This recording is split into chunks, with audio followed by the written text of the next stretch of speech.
Yard తెచ్చి మా నెత్తిన వేయద్దు అంటున్నారు. మా నల్లవెల్లి, ప్యారానగరు, మా గుమ్మడిదల మండలం అంతా ఆగమైపోతుంది. ఆ డంప్ యార్డ్ ఇక్కడ వేస్తే మా భూగర్భ జలాలు కలుషితమైపోతాయి, ఈ చుట్టుపక్కల పర్యావరణం దెబ్బతింటుంది, మా పిల్లల ఆరోగ్యాలు దెబ్బతింటాయి, మాకు లేని రోగాలు వస్తాయి. ఆ నర్సాపూర్ చెరువు ఇవాళ పర్యాటకానికి చిరునామాగా ఉన్నటువంటి నర్సాపూర్ చెరువు రేపు పూర్తిగా కలుషితమైపోతుంది. మాకు ఈ గుమ్మడిదల మండలమే ఆగమవుతుంది కనుక ఈ డంప్ యార్డు వద్దు అని మీరు అంటున్నారు.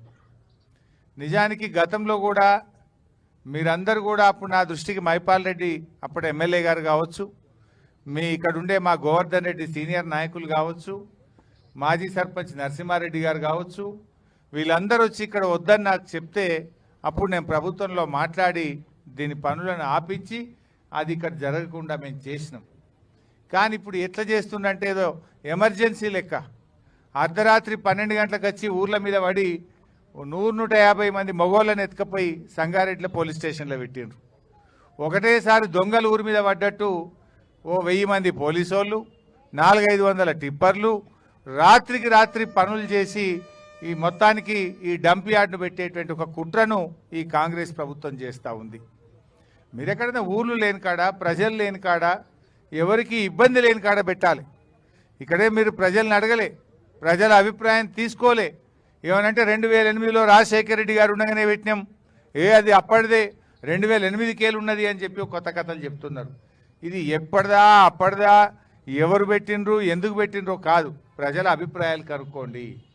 గుమ్మడిదల రైతులు అంటే ఆదర్శవంతమైన రైతులు, బంగారం లాంటి పంటలు పండించే రైతులు సంగారెడ్డి జిల్లాలో గుమ్మడిదల రైతులు.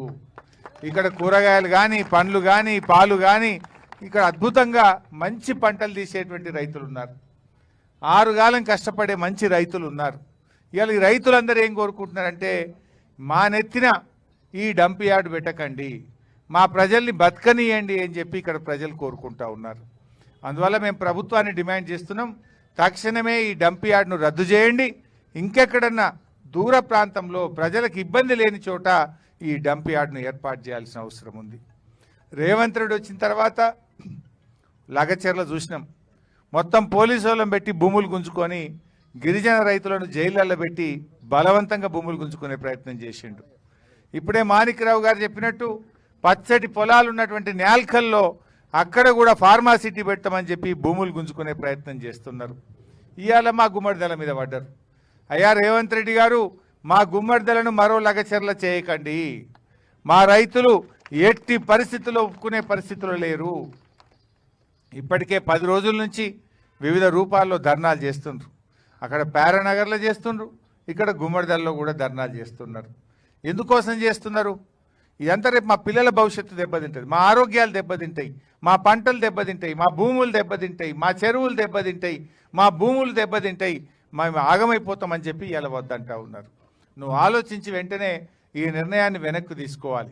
ఏంది పోలీసు వాళ్ళు ఏంది ఇందిరమ్మ రాజ్యం ఇందిరమ్మ రాజ్యం అంటావు. వెనకట ఇందిరమ్మ ఎమర్జెన్సీ పెట్టిందట, ఇప్పుడు కూడా ఒక ఎమర్జెన్సీని తలపించే విధంగా ఉన్నది ఈ గుమ్మడిదల. 1000 పోలీసు వాళ్ళ, 2,000 పోలీసు వాళ్ళ, ఊళ్ళే మంది ఎందరు ఉన్నారో పోలీసు వాళ్ళకి అంతమంది పెట్టిండ్రు. ఏం పద్ధతి ఇది? అంటే నువ్వు పోలీసులను పెట్టి భయపట్టిస్తా అనుకుంటున్నావా? ఇదేమన్నా ఎమర్జెన్సీ రాజ్యమా? ఇదేమన్నా మిలిటరీ రాజ్యమా? ఇది ప్రజాస్వామ్య ప్రభుత్వం. నిన్ను ఓట్లేసి గెలిపిస్తే మా నెత్తి మీద డంప్ యార్డు పెడతావా? ఓట్లేసిన పాపానికి ప్రజల్ని మోసం చేస్తావా? ఏ ఒక్కటి నువ్వు అమలు చేసినావు ఇప్పటిదాకా? మహిళలకు మహాలక్ష్మి 2,500 అంటివి ఇవ్వకపోతివి, ముసలోళ్ళకు 4,000 పింఛన్ అంటివి రాకపాయే, రైతులకు రుణమాఫీ అంటివి సగం కూడా కాకపాయే. ఏది నువ్వు చేసిన పని? బస్ ఒకటి పెట్టినాడు, గదొకటే, గది తప్పేమి లేదు. అందులో కూడా పంచాయతీలే. ఇక